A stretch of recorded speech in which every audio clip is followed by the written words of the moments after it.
Dr. Drew. Yeah. Because now you get into some shit. Yeah, So, yeah. Wait, you got to say that again. Okay. It's So important. what did? Oh my gosh! Please repeat this. So let me break it all down.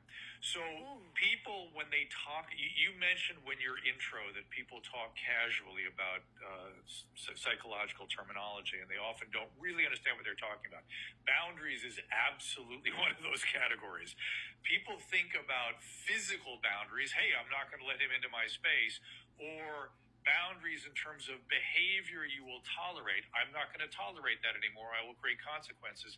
That is the most superficial aspect of boundaries. Boundaries, what we're really talking about is boundaries around yourself internally, around your emotions.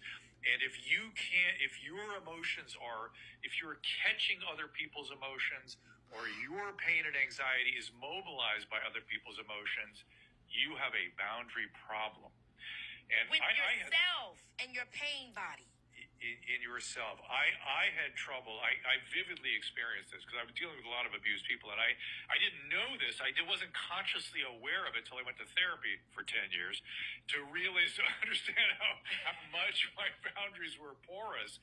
But when I would be around people in pain, I would have deep compassion to the point where I didn't understand that my own early injuries were being mobilized, and my reaction to it would be, I've got to make that pain stop in that person. I got to help them, make them better. When in reality, what was going on psychologically is I needed the pain to stop so my pain stopped.